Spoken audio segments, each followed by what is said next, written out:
With the festive season upon us, Rockfile News is taking a look back at some of the highlights of 1987. This was the year when rap gained public appreciation and came out of the ghettos and into your homes. One rap group you probably wouldn't want in your home are the Beastie Boys. They toured Europe with Run DMC and caused Volkswagen owners everywhere to lock up not only their daughters, but their cars as well. When the Beasties hit London, we went down to check out what all the fuss was about. There are a few more police officers than usual, but we want to make sure that the concert goes off very well and that everybody can enjoy it. So we've got a few more, but not a lot. Are you worried that there is going to be any trouble down here? I'm hoping that there won't be.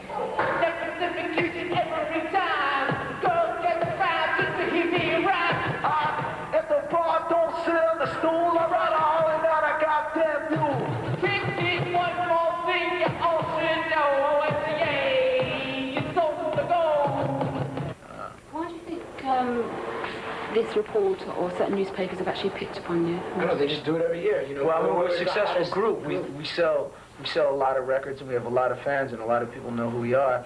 So they're going to be able to sell newspapers by putting our name on it. And the trashier their story, the better, the more papers they sell. It's like all of a sudden there's this big tour, us and Run DMC doing a world tour. Between us we sold 7 million records in the States or whatever, and now we're going around. So it's like, who are you going to pick on in Montreal? Okay, the Beastie Boys already have a reputation, let's just pick them. And it's like a different story each day. I open up the papers and, you know, you just wonder how far they're going to go.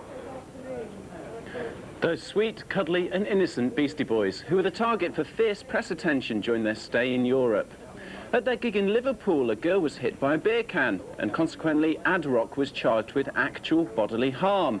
At a hearing last month, however, Ad Rock was cleared of all the charges, and the Beastie Boys lived to fight for the right to party right into 1988. Well, that's all for this Rockfile News, the world's largest, the world's best, and the world's most Christmassy news service.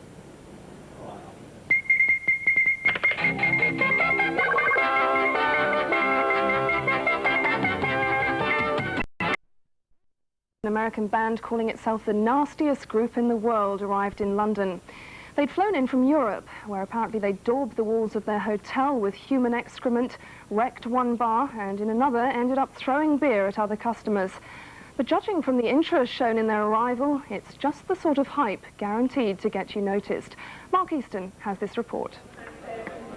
Heathrow Terminal 4 this lunchtime, and the press is ready for an important arrival. Casual observers assumed a head of state, or the very least a minor royal, was touching down. But no, the police, photographers, TV crews and thick-set minders had gathered for the Beastie Boys. These three young men, nice Jewish boys from New York, are the latest example of music business hype.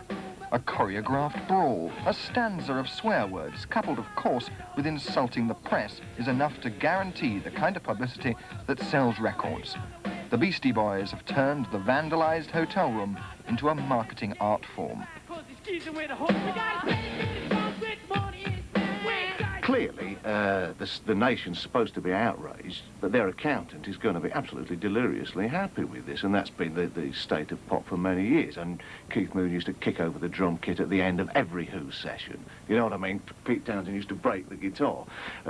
Nothing was better for the Sex Pistols more recently than to be on the front page of the Daily Mirror with poor old Bill Graham. It's obviously calculated, and good luck to them. And I think it's very much something that the business has required in recent years, because things have got far too tame. Back at Heathrow, the press were being kept waiting. Run DMC, the band who are actually topping the bill on tour, came and went with only a few camera flashes, almost out of courtesy. The vile Beastie Boys are, according to one Tory MP, undesirables and should be banned. Now that's a story, and according to some, a welcome relief from pop conservatism. Rock musicians really should be the kind of guys who you don't want living next door to you. You know, they're going to make passes at your teenage daughter, and you find next morning they've been sick on your lawn. You know, they're those sort of guys. We want guys who are antisocial. These guys are programmed to be antisocial. They know which side their bread's buttered. The Beasties aren't the first. Alice Cooper in the 70s was accused by a Tory MP of peddling the culture of the concentration camp. Zig Zig Sputnik made the charts after Radio 1 DJs refused to play their records. At Heathrow, the press were praying for a new scandal. Did the Beastie Boys vomit on the plane? Did they swear at a little old lady? Well, no, but the record company had lined up a few quotes.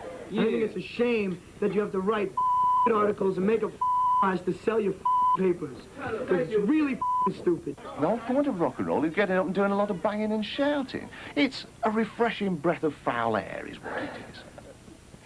Mark Easton meets the Beastie Boys, a band of few words, most of them unprintable. A few words now from...